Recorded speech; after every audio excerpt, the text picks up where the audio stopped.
Halo semuanya, perkenalkan nama saya Imelda Borsilalai dengan NIM 240306006. Di sini saya akan menjelaskan materi tentang metabolisme lipid terkait dengan degradasi lipid menjadi oksidasi asam lemak. Yang pertama yaitu pencernaan, penyerapan, dan transport lemak. Yang pertama itu pencernaan lemak. Lemak makanan umumnya dalam bentuk trigliserida. Di lambung terjadi emulsifikasi awal oleh peristaltik dan asam lambung.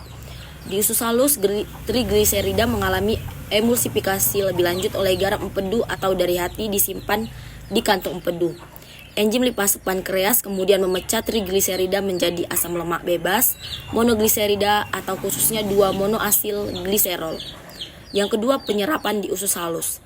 Asam lemak bebas dan monogliserida masuk ke dalam sel epitel usus dengan bantuan misi sel atau struktur dari garam empedu. Di dalam sel molekul-molekul ini disintetis kembali menjadi trigliserida. Yang ketiga, transport lemak. Trigliserida yang terbentuk dibungkus bersama kolesterol, protein, dan fosfolipid menjadi partikel kilomikron atau jenis lipoprotein. Kilomikron masuk ke sistem limpatik lalu ke peredaran darah untuk didistribusikan ke jaringan tubuh. Yang kedua, beta oksidasi asam lemak.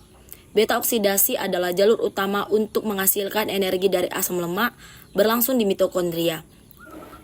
Langkah-langkah beta oksidasi yang pertama itu aktivitas asam lemak di sitoplasma. Asam lemak ditambah KOA ditambah ATP menjadi asil KOA katalis dan oleh asam lemak asil KOA sintase. Yang kedua, transport ke dalam mitokondria. Karena membran mitokondria dalam tidak dapat dilewati oleh asil KOA, maka digunakan sistem karnitin. Asil KOA ditransfer ke karnitin menjadi asil karnitin. Diangkut masuk ke mitokondria oleh transporter karnitin asil karnitin di dalam mitokondria. Asil karnitin dikembalikan menjadi asil KOA.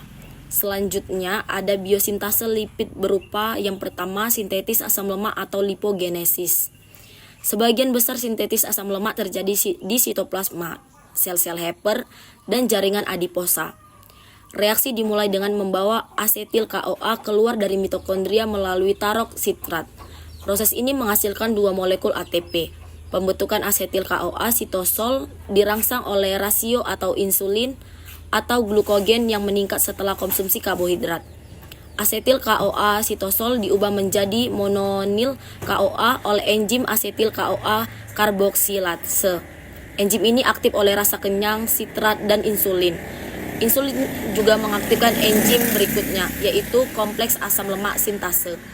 Produk akhir jalur ini adalah palmitid atau C16 yang dapat diperpanjang dan didesiterusasi menjadi berbagai asam lemak lainnya.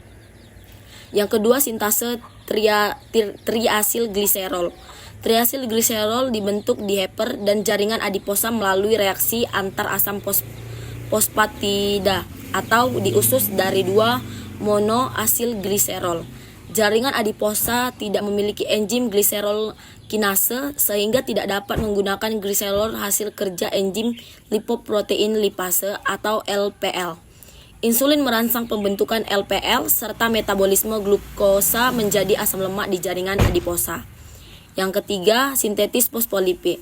Fosfolipid adalah senyawa lipid yang mengandung gugus eter fosfat dan merupakan berbagai bagian penting dari membran sel bersama protein, glikolipid, dan kolesterol. Komponen utama fosfolipid ini yaitu asam lemak, gugus fosfat, alkohol yang mengandung nitrogen. Fosfolipid paling melimpah di sel mamalia adalah pH yaitu phosphatidylinositol atau PC. Yang keempat, sintetis kolesterol. Kolesterol berfungsi sebagai stabilizer membran sel, prekursor garam empedu, prekursor hormon steroid.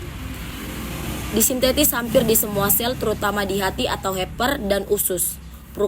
Prekursor utama disintetis kolesterol adalah asetil KOA.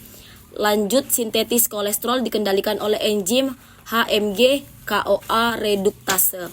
Enzim ini dapat dihambat oleh obat anti-hiperkolesterolemia. Yang kelima, sintetis steroid.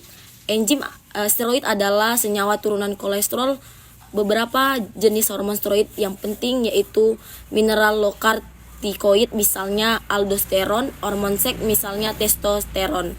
Sintetis hormon terjadi terutama di kelenjar adrenal atau untuk kortisol dan aldosteron.